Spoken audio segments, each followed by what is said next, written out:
Hello and welcome to Wake and Jake, presented to you by Cushy Dreams on this May 21st, the Wednesday before Memorial Day weekend. Hope you have some big plans. Maybe you're listening to this on the way. And today we're going to eat some crow, myself, BBD, and we're going to go back in time to go to the present. What? We are going to give you the All We Were Wrong team. That's right. We're going to take our lumps today, and that's fine. Admitting you're wrong is the first step or the best step? The first. Step. Maybe it's the best. In a lot of ways, first is best. If you need to, triples is best. We are going to go through, before the year, we do our tier list at each position with Jolly Olive, and we have some tasteful banter about how we think the position is going to play out this year. We're about 30% of the way through the season. Did some math today. It's not a quarter, it's not a third, which means it's about 30%, hitting 300, if you will. So we are going to go and admit where we were wrong. Some positions, we had a lot of options of what we got wrong this year. Others, not as easy. Others, we kept the path pretty good. So we'll go around the horn. We will build a lineup of the all we got it wrong team. I fucked up. Sorry for all kid listeners. But subscribe.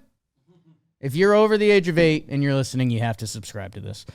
So let's get into it. Let's go around the horn, and being honest with you guys, gonna end up on the catcher position because that one wasn't as clean. But this is gonna be a fun exercise for some of you because you get it. You're the Wake and Jake community. You are bakers. You guys are the best. Some of you won't because it's when we do these. I mean, we start in early February. That there's basically first week of spring training is the start of this exercise. There's some guys at positions that don't make sense. You might have to do some mental gymnastics. Other times you will not.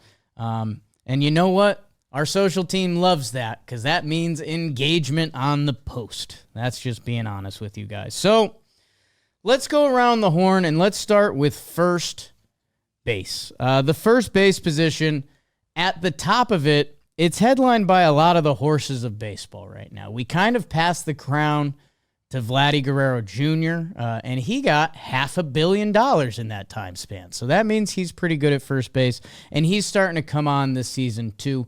We had him listed in the 9-figure contract section. It was Vladdy, it was Freddie, it's Bryce, and it's Matt Olson made it up there. By the way, right below that, Pete Alonso has been playing incredible. Christian Walker, not as much, but you understand why he ended up there. The two big first base free agents this year. So if you go down the board, and again, maybe the better way to start this exercise is go bottom up because that's where you're going to find what we're looking for. And we've got a guy on the bottom line, and then we have a guy on the third line, which I'm worried is going to be the differentiator. And hey, my Yankee fans, if you're watching on the YouTube, I'm as New York as I can get right now. The half Knicks, half Yankee jacket, my only prized possession, a new New York, a Yankees championship shirt that you could get at our store, and a Yankees hat. For those of you that get the reference, I look like the third Scarlatta twin. For those that don't, I don't know. You're not as lost in the internet as us, and that's okay for you, but I'm glad you're tuning in. At first base, one more summer, the third from final column was Carlos Santana and Paul Goldschmidt of the New York Yankees.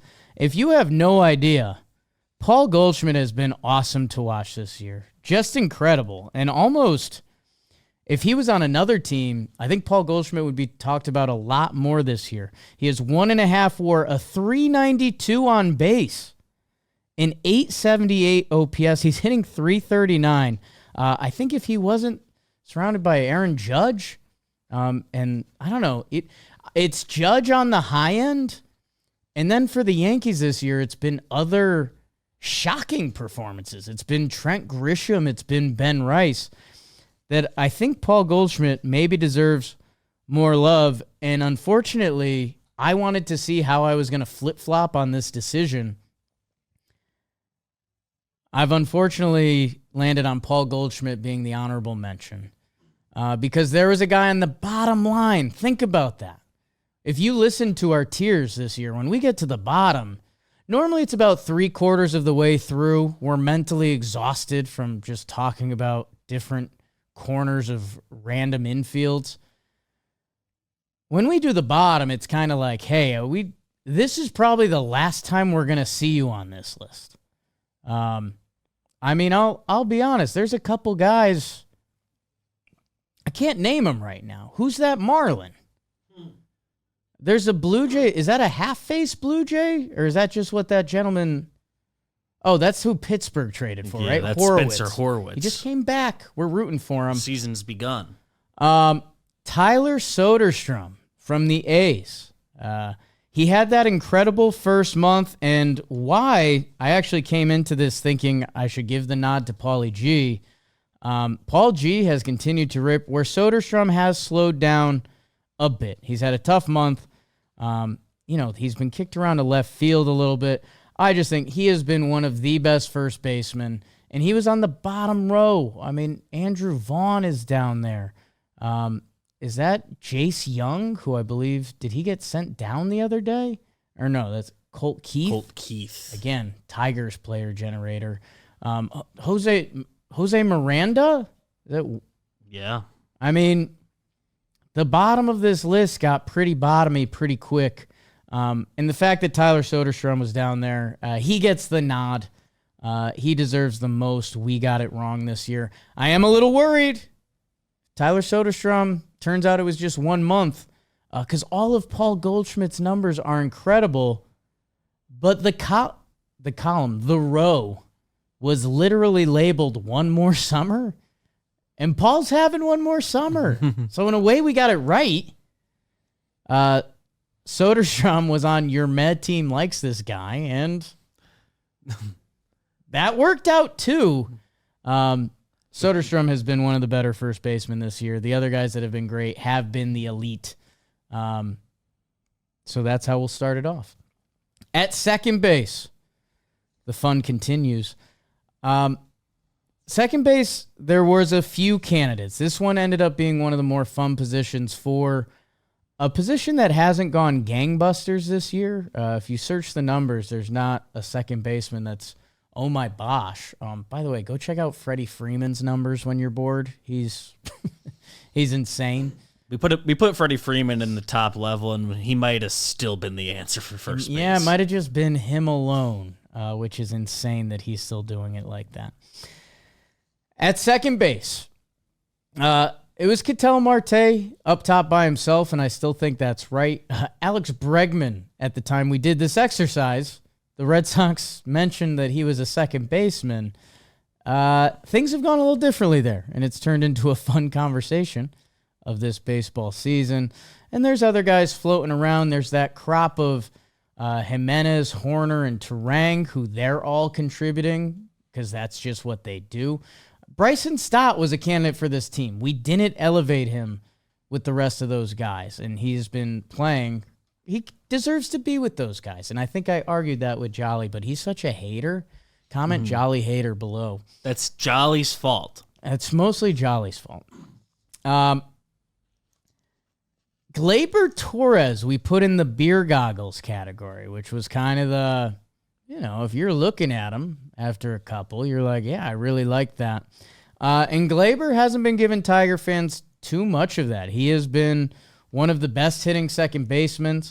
And we all knew Gleyber had the potential to do that. I said on a lot of Talking Yanks episodes, and I want to say Wake and Jake too, I want to bet against Gleyber Torres, who's hitting 283, a 365 on base at 800 OPS. I mean, you sign up for that from Gleyber, especially going to Detroit, which I think some people were concerned about the ballpark.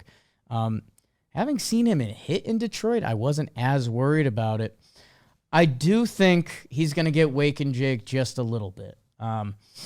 Because at the bottom of this list, we had Nolan Gorman of your St. Louis Cardinals, who, if you've been paying attention, you'd say, hey, Jake, Nolan Gorman has been bad this year. And you'd be right. Although I think he's had a couple okay games recently. he's going to get jumped because a gentleman that was on the left field list that could have been on the second baseman list, that's a little bit St. Louis Cardinals player generator. That was one of their jokes coming into the season. Brendan Donovan deserves his flowers. The hard-charging St. Louis Cardinals, who have had one of the best offenses in baseball, Brendan Donovan was on the bottom of the left field chart. And he has probably been the best second baseman. 2.1 B WAR, 330, a 384 on base for an 849 OPS. He is leading the National League in two categories: hits and doubles. That's good. Those are two of the categories that would be like on the list of ones you would pick to lead the league in. We like that. Brendan Donovan, he could have been eligible for the corner outfield spot because he has played a few games out there as well. And it goes to show this is a guy that's been labeled a utility player. He's kind of been, this guy hits, but at the last 2 years, he did not hit at this level. He has seemed to trend it up. He's 28 years old. And a big part of the reason the Cardinals are 2 games back of first place, second place in the NL Central right now, and one of the best offenses in baseball. And it's been fueled by Brendan Donovan. Shortstop, we had options.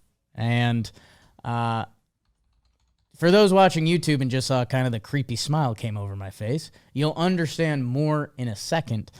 Because the bottom of this list was labeled Javier Baez, which, if you've been following this baseball season, you say, Jake, stop the fight.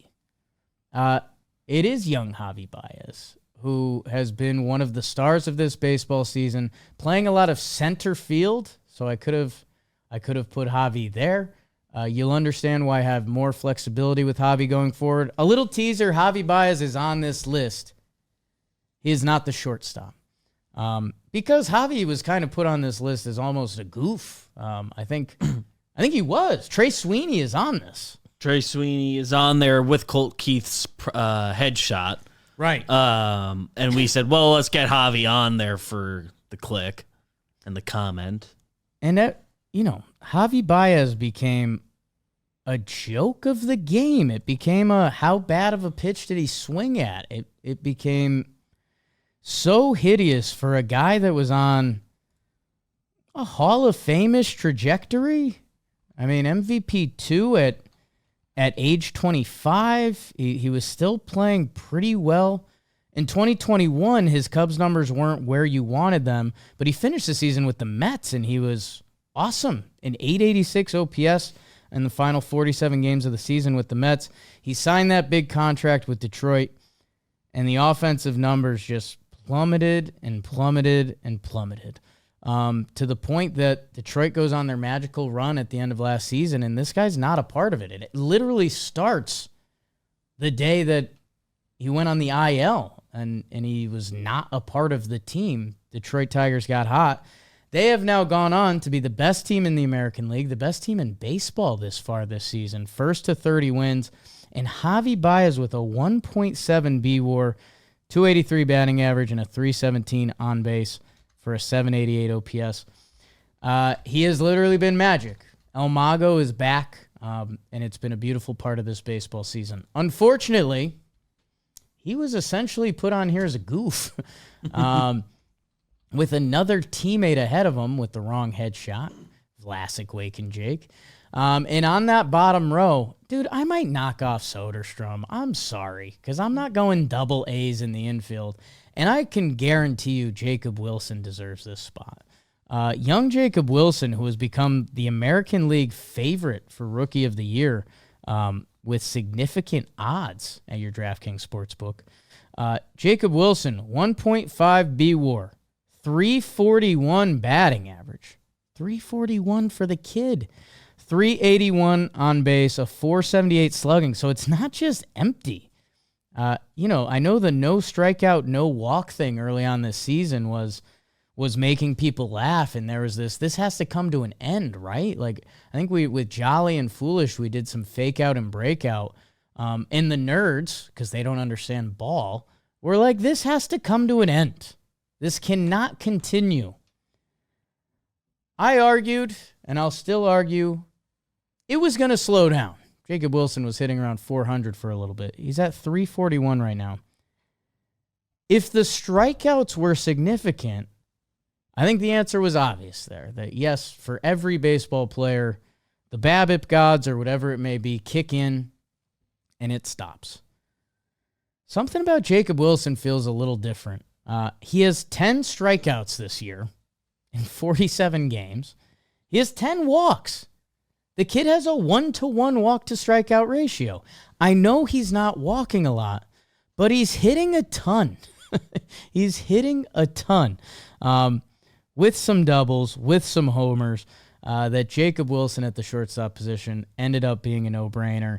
And if you're one of the Javi Baez people yelling at the screen, I do have good news for you. He's going to be your third baseman. Javi Baez was listed as the Tigers' third baseman when we did this exercise. The Tigers were in on Bregman till the very end. Imagine where they would be if they had Alex Bregman. Imagine where the Cubs would be if they had Alex Bregman. They were one of the teams in it to the end. They just called up young Matt Shaw again, working on that batting stance. And he's driving some balls, so rooting for Matt Shaw. At third base, it was J-Ram by himself at the top. And you guys know the third baseman, Devers, kind of. Machado, Matt Chapman, Austin Riley.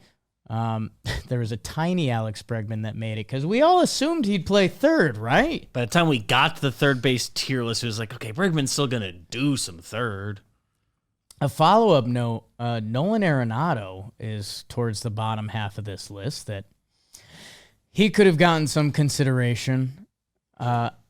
Jorge Polanco, Mariners fans. You know what? I'm going to do this right now. Mariners fans, we've had a tough thing going on, and I'll be honest with you guys, the comments on last week's episode had me going. It was a ton of Mariners fans. I appreciate you guys. Thank you for leaving comments. The comments from last week's episode of Wake and Jake were killing me. Let's get in there for a second. Because I openly admitted my relationship with Seattle has been in a weird place for a little while. I want that team to be good. I think they should be good. I think they will be good. But there's something about me that still likes Houston and the Texas Rangers. That if I like those teams, that means I have to be worried about Seattle, a team that does not currently have a big lead in the division. It's May. I get it. They're hitting better. That's what I've asked, right? So I understand I should be in a little limbo. And you know who the Seattle Mariners are getting back? George Kirby. George Kirby pitching tomorrow, Thursday, May 22nd, as we record this. If you'll remember, if you listen to last week's episode, I punched San Diego in the face immediately. Didn't even realize it. Did not plan on it. San Diego just got the work right out the business. And there was a lot of Padre fans that commented and were like, what the hell was this? This isn't.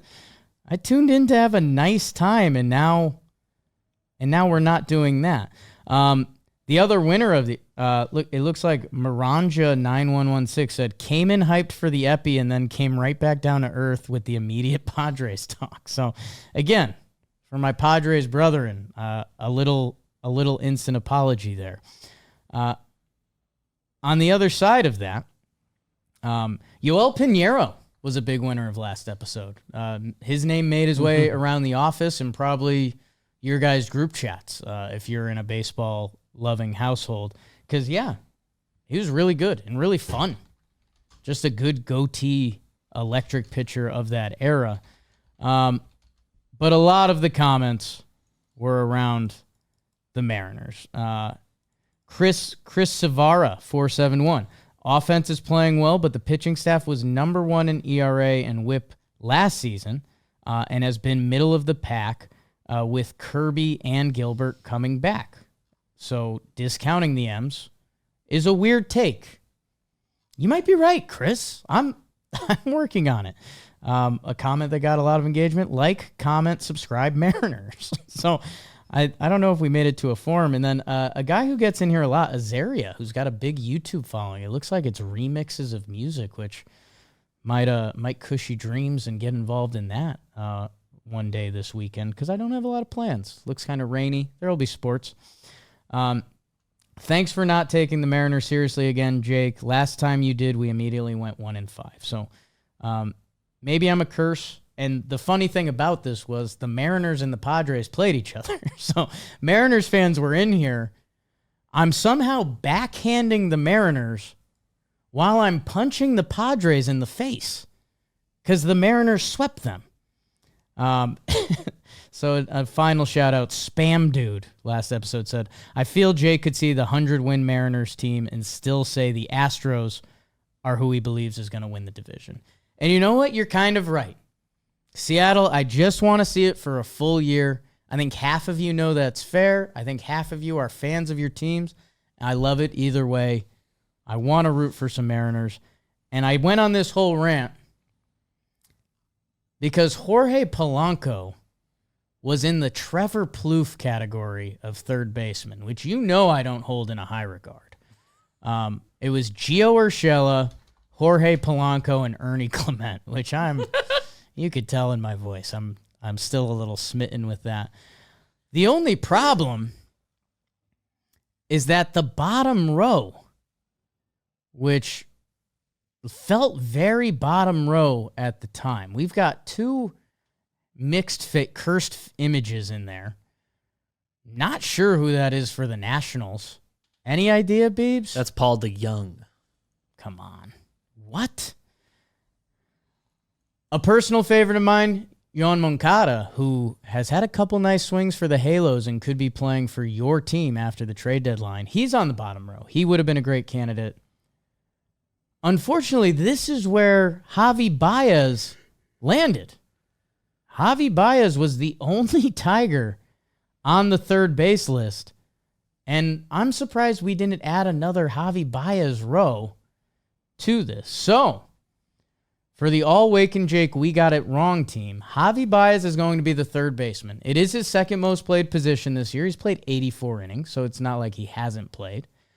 Javi Baez will be the third baseman. And the good news for Seattle fans, Jorge Polanco is going to be our DH or utility spot. I don't know how we want to label it. I don't know what feels better. Jorge Polanco has been playing a lot of DH, and he's been out of his mind this year. He was one dotting for a while, which I think we all assume will come down a little bit. But it's a 954 OPS, a 603 slugging. He has 10 homers this year. Last year in 118 games, he had 16 home runs. He's got a career high of 33. I wanted my Yankees to sign Jorge Polanco. I thought he could be a good solution for them. I still think he would have because we're still figuring some things out at third and second base. Jorge Polanco has currently been one of the best signings of the offseason. He slides into the DH util spot. There you go, Seattle. I wasn't just going to keep you out this whole time. So that rounds out the infield. Let's get to catcher in the outfield. And it's all brought to you by our friends at Cushy Dreams. The best in legal cannabis just got better. You know our friends at Cushy Dreams. They have the best THC products in the game that should ship directly to you. Everyone loves their gummies. If you haven't seen us on our JJR channel, everybody loves their gummies. Big Joe's McFly, getting a little wonky on you. They've got the THC flower. Smoke it. It's just like the real thing, but this stuff is legal. Smokable sativa, indica sativa hybrid, whatever you're looking for, they have got it. Different sizes, smoke as much as you want. And if you know me, I'm a gummies guy. Like to have them come down for the night, reset, enjoy some West Coast baseball usually or whatever's on. And you can take 20% off all the gummies, all the smokable, the entire store when you use code JOHNBOY at checkout. Thank you to Cushy Dreams. And go check them out. If you're in it, if you're not in it, give it a try. Or maybe you know a friend. What a nice little gift. Hey, I got you these gumbos. Mm. The catcher position, before we head to the outfield, the catcher position was not as clean, which in a way is good news for us. That means we did a pretty good job. And the catchers so far this baseball season, Cal Raleigh. You know, we did a lot of Cal Raleigh, William Contreras, who is 1-1, who deserves the spot.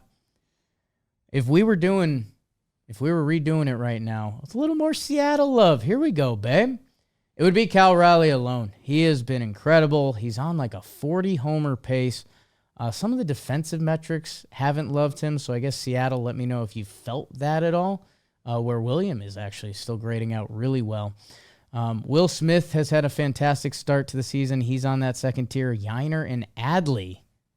When are people going to have a real Adley-Rushman conversation? I don't know. Where we got hurt on this Wake and Jake list is that for the Detroit Tigers, we did not have Dylan Dingler, who's been fantastic. So I marked him ineligible. Sorry, Dingler. It's a fantastic baseball name, but ineligible. For the Cubs, Miguel Amaya is on the bottom row, and he's been great. He's been nothing but solid, if not better than that.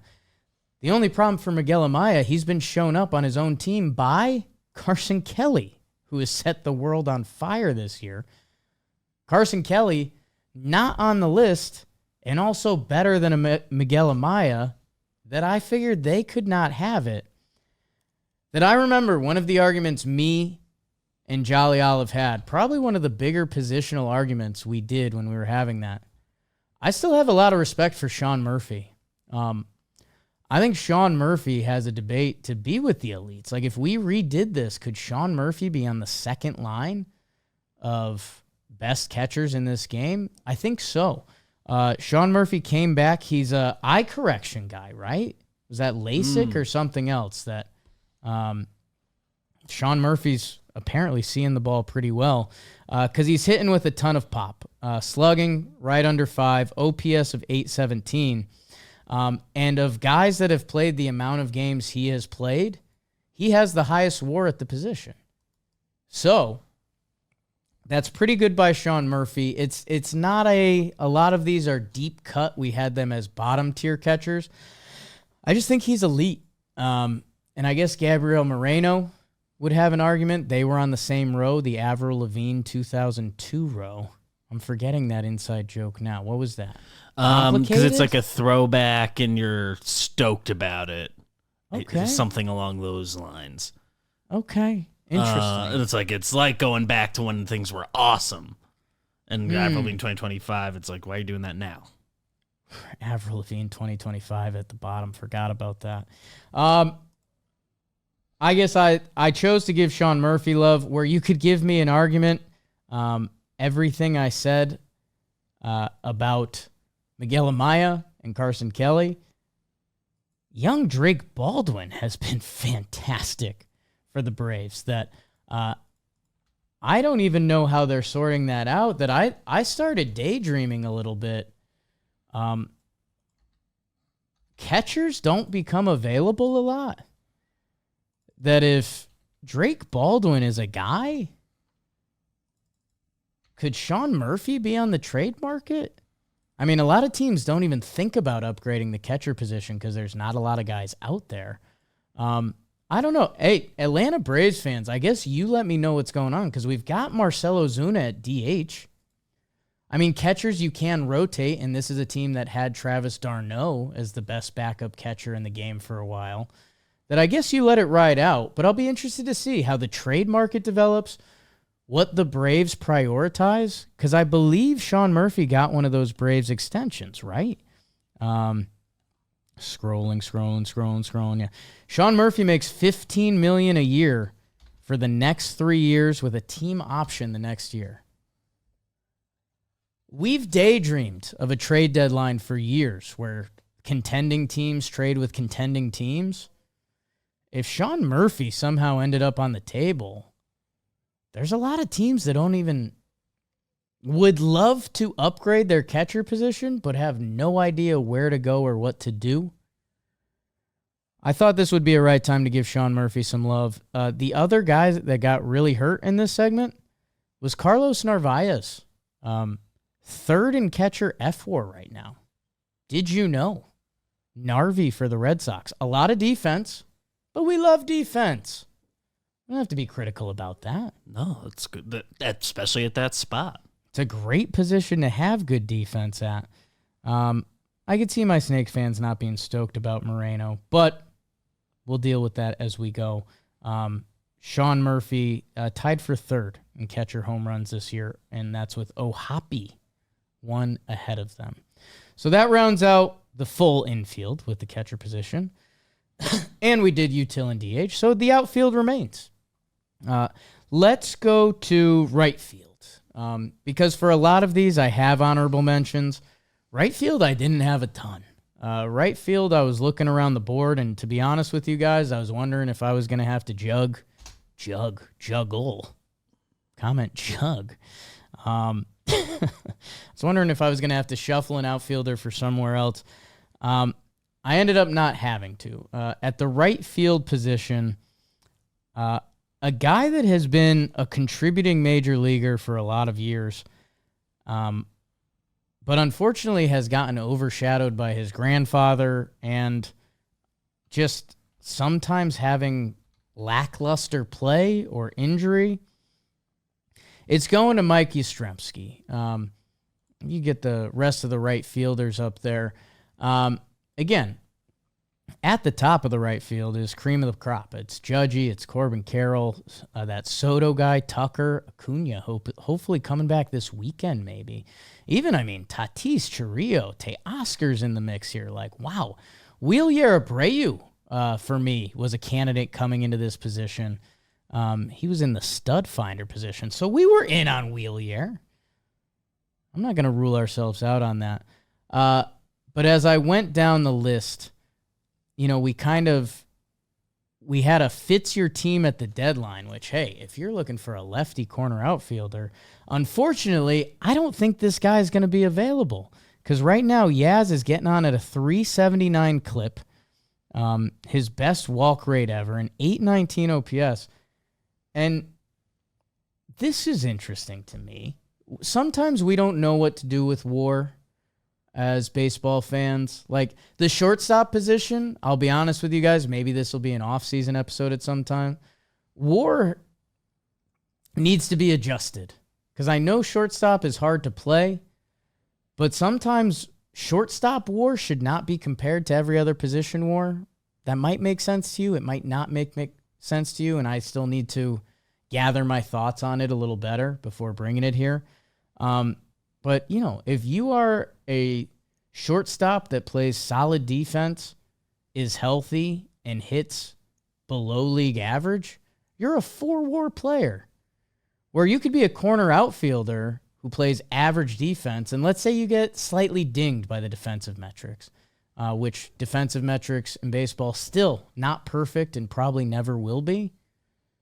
You could have like an 850 OPS and be a 2.5-WAR player. That I'll be honest, that math ain't mathin' for me. Anyways, did you know Mike Yastrzemski has been in the big league since 2019? That's 7 years now, including this year. If he continues at any sort of pace, he will get to 2 WAR this year. He's already at 1.4 in 44 games. Mike Yastrzemski has been a 2+ WAR player every year. Even 2020, 54 games in 2020. He had a 2.7 WAR. He finished 8th in MVP that year. Short season. Where we had Yaz on the right fielders list was too low. If you could bring it up again one more time, Beebs, because they're also, he wasn't very low on the list. He shared the area with Mike Talkman, Jake Fraley, and Josh Lowe, who hasn't gotten going this year. Below that was One Will Rise, One Will Fall with Jordan Walker, Joe Adele, and Dylan Cruz. All 3 of those guys have been brutal. Dylan Cruz is making up some defensive points. The other guys are getting killed. And the rest of the list is guys that I'm looking at that I don't. Hunter Renfroe has been one of the worst players in baseball this year. John Kensey has been a little missing product. Is that my guy Griffin Conine? He was everywhere on these lists. He ends up in a lot of places. Yaz is the winner. He's moved to the leadoff spot for the San Francisco Giants. We'll use our grammar a little better. Sure. And they've been a fine offense and one of the best teams in baseball. They're a game back of the Dodgers. And Yaz has been fantastic for them. Moving over to center field, we had two options here. And maybe I'll flip-flop again. Maybe I won't.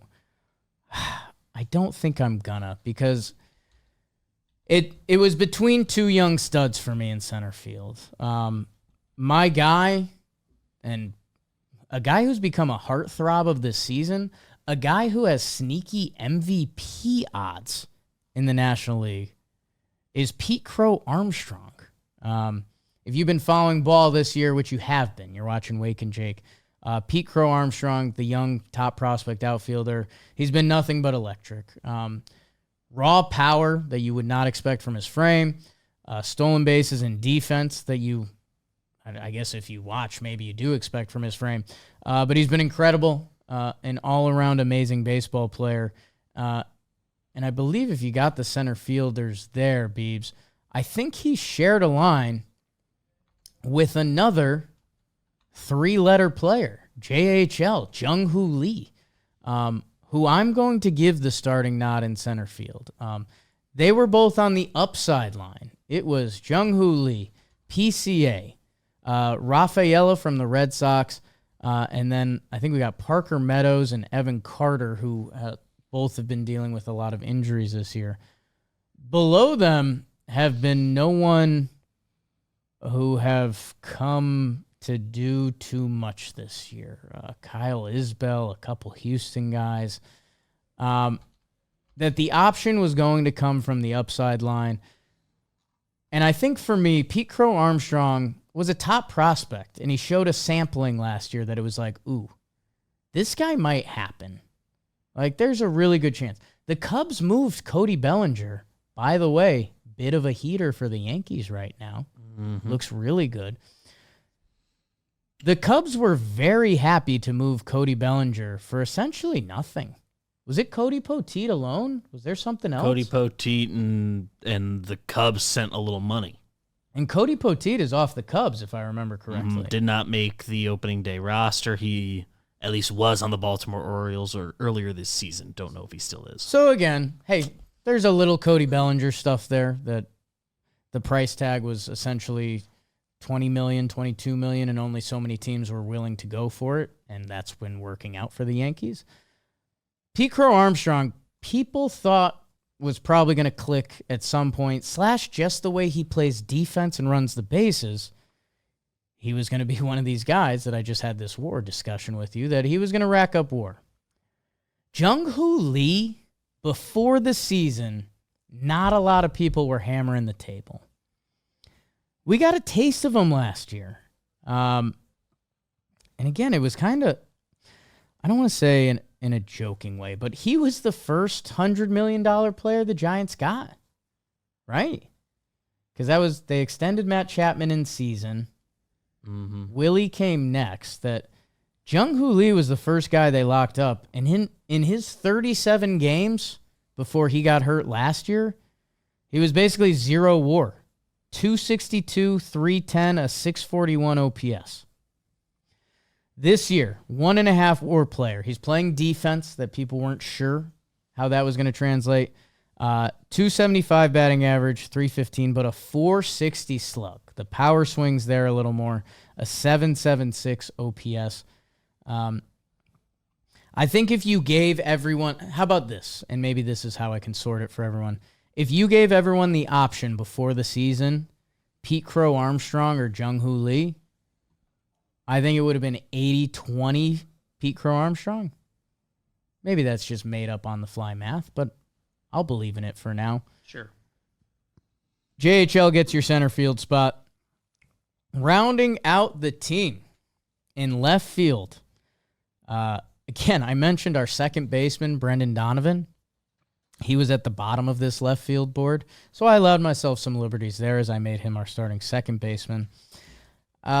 This was a debate between a really good, similar to JHL PCA, this was a debate between a player that we know pretty damn well, but that actually might have hurt him a little bit, and then a young guy who's on the rise that I may come to regret this pick.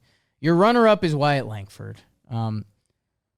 Wyatt Langford has been very strong for the Texas Rangers this season. 486 slug and 819 OPS. He's accumulated 2 B-WAR in his 39 games, and not a lot of help from the rest of the Texas Rangers, by the way.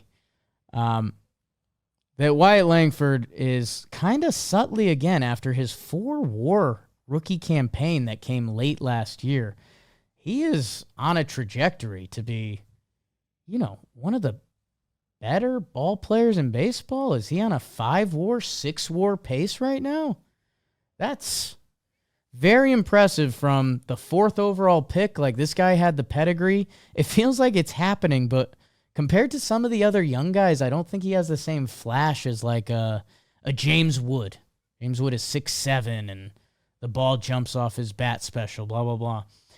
Langford, we kind of need to start talking about that. And as I say that, I'm starting to regret my pick because I went with the best to ever do it. And okay, if that's his nickname, then how did I get this wrong? I'm going with Randy Arozarena. Randy Arozarena ended up on the line for us of the White Sox best player with Brandon Nimmo, Michael Conforto, Taylor Ward, and Lourdes Gurriel Jr.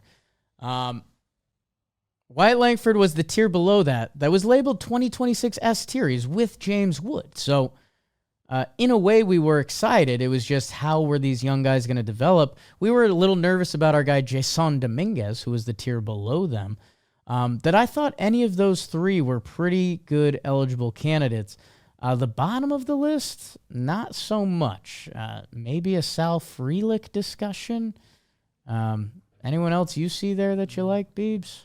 Benintendi's having like a better time than people were anticipating, but Right. not enough to make us feel dumb. Right. Benny, in a way, Benny is Benny. I would love to see him on one more contender, but that contract. I picked Randy Arozarena. One, I like him. If that makes me a bad guy, then that makes me a bad guy. According to FWAR, Randy Arozarena has been the second best left fielder this year. It's Stephen Kwan, who is on our second tier, below Riley Green and Jarren Duran. Randy has been really good, and I guess where I ended up leaning here is offense. And for my good people of Seattle, Randy Arozarena has graded out as the second best offensive left fielder this year. They have Elliot Ramos ahead of him. Randy is a great base runner. He's graded out as a slight negative defensively, not as bad as Elliot Ramos. Randy had the on-base streak this year, a 363 on-base, a 411 slug. And I don't know. I guess maybe this whole thing is a bit of an apology to my Seattle friends. There's something to Randy. It's the reason why he has the nickname, the best to ever do it. I think this guy can go toe-to-toe with pretty much every left fielder. Maybe not Riley Green if he is who he is. And I'm going to end this old school because this is something I've said around the office this week. One thing that I really like about the Seattle Mariners is this whole episode just a sneaky apology? I'm going to go real old school on you. I'm going scouting in the 60s. I think one thing that's different with Seattle this year, in a full year, because, they had Randy for 54 games last year. And by the way, his numbers ended up in a more solid spot than you might remember. I think Randy and Cal Raleigh are two of the most clutch players in baseball. Yeah, I'm going there. And if Seattle does go on to win this division, which we just did our over-under check-in episode for Talking Baseball, just a reminder, Seattle, I took the over on you guys. I still believe you're going to be good. I'm just kind of worried that Houston or Texas is going to really figure it out. Houston or Texas. I think Randy's clutch. I think Cal's really clutch. That in the 7th, 8th, and 9th inning of games this year, those guys are going to come to the dish. And I think that matters. Just a reminder, a little Jake brain here.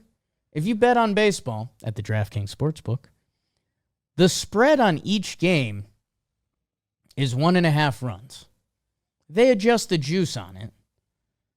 But it's just a reminder, every baseball game is supposed to be kind of close. Like, we keep track of 1-run games. If there is something different in Seattle, never mind the all-around hitting being better, I think Cal and I think Randy are clutch, and I think in close games, they have Senor Smoke on the back end, who has been impossible in the 9th inning. Those two guys are going to come up in an inning, and I think they give him a really good chance to do it. So sorry to Wyatt Langford, because it should probably be you. But for some reason, you're just not as flashy, which is nuts. The name Wyatt Langford and the Texas Rangers feels perfect. He gets beat out by the best to ever do it. So, final around the horn, Sean Murphy catching. Paul Goldschmidt stole it from Soderstrom. Sorry, dude. All of Goldie's numbers are sick, and some of your numbers concern me. Brendan Donovan is your second baseman. Javi Baez is at third with Jacob Wilson, the shortstop, in the outfielder. How about that? Randy Arozarena in left, JHL in center, Yastrzemski in right, and your util DH is Jorge Polanco. Hey, guys.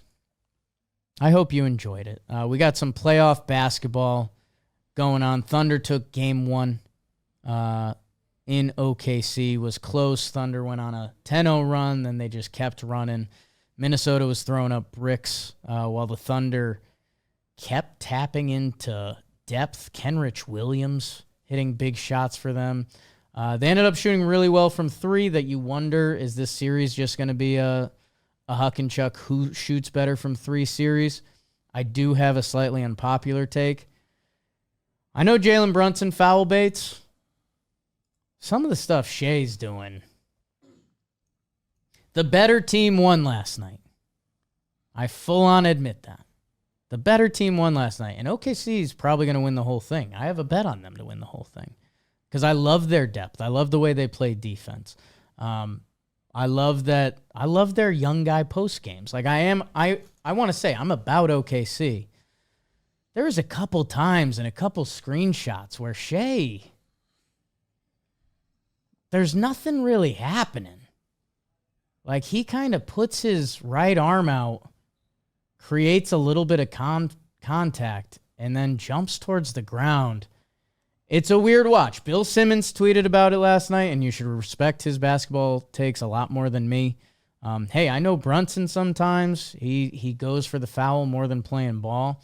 I guess there's something, like when Brunson does something pretty, just his body type and the way he does it, I think everyone's like that. Brunson has some moves that you're like, that is absolutely sick. Whether it's the step backs, whether it's getting to the tin. Shea's mid-range is sick. I think everyone knows that. But yeah, there was a couple that I was like, yo, I can't do this for 6 or 7 games. And we might be doing that for more because there's a good chance they're going to win the West. Naz Reid had kind of an O for, who was the other guy? The Wolves bench. Naz and Dante had tough nights at the office. So let's see what that looks like. Ant seemed pretty confident after the game, and Julius Randle is on a we got ice type God run right now. Little John Boy Media reference. As for myself and Biebs, Knicks Pacers tonight. Excited to watch. I guess sports fan basketball take for me. I think everyone's saying it can go either way, which there's not a ton of analysis there. You wonder how much for NBA players seeing the Pacers take them down last year with a broken team. Anunoby was trying to play, couldn't. Brunson was trying to play, couldn't. And then obviously Cat is now in town. Towns. Whoa. Like that. You hope injury doesn't dictate it. For whatever reason, I don't see it as a 7-gamer. I feel like Indiana's either going to have a couple party tricks that Knicks fans start looking around and are like, damn, dude, they just do that to us. And whether that's Nemhard, whether that's Halliburton going nuts. Or I think that Knicks core is so strong. So strong and so fun to watch. And, Bridges, he had his playoff go moment. Is he going to have one of those in this series? Towns, he has them, and he hasn't been shooting well, which the best big man shooter of all time, he'll tell you. And Ant used to tell you when they were teammates. Brunson's the best closer in the game right now, which is awesome to watch. Mitch Robb is affecting games, and some of his advanced numbers are sick. And I think OG Anunoby, he's one of the best defenders I've ever seen, man. That guy feels awesome. Like he's made out of something different. What do you think, Beebs? I agree with a lot of what you have said. I'm coming back to, with the exception of Mitchell Robinson, weirdly, there's nobody on the Knicks that's like fully gone. Like Brunson is closed almost every game very well. McCall, kind of same story. But Cat has only had like 2 full good games. Right. And OG has had, across both series, 3 or 4 like full good offensive performance games. Great defense every time.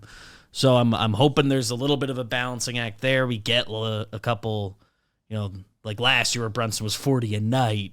We can get couple of those. The Pacers are shot unreal, and I'm hoping that the time off affected that. Famous last words. Yeah. So I think the amount of time between the series was more of a benefit to the Knicks than them, which is I hate feeling good about anything with the Knicks because they have taught me not to feel that way for literally my whole life. But literally your whole life. It's an exciting time in New York City. Go New York. Go New York, go. It would, if they can get to the finals, OKC, man, they're just a beehive.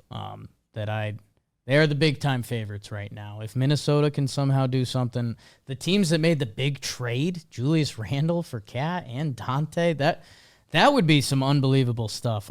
For some reason, I don't think we're getting that, but I do have big news at the end.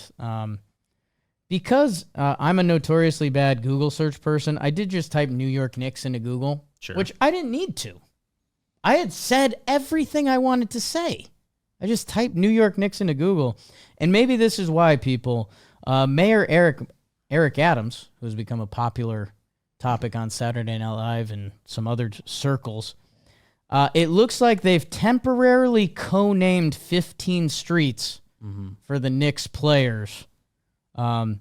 So yeah, if you're in town and you're on 6th Ave and Bleecker, that's now Campaign Place. 7th Ave and West 13th is now Tyler Kolick Lane, along with 7th Ave and West 55th being Ariel Huckporty Street. I don't know. I like it. It's fun. It's the beauty of sports. Carl Anthony Towns Square is fun for me. Jalen Brunson Boulevard, does it get better than that? I don't know. How much time did the government spend on this? A couple people's like full work. A lot of people spent a lot of time getting this done. It's rainy today. there's money involved. I don't know. Look at some at some point. We're not far from some of these, not to dox ourselves. Right. I don't know. I do know this. We'll be rooting for the Knicks tape. And I hope you guys enjoyed today. I hope you enjoy your weekend. We will see you back, I think, Sunday or Monday. Me and Beebs are figuring that out. It's a holiday weekend. We'll get something. Yeah, I kind of don't have stuff going on, so I'd like to get it out for the people. So you will see it.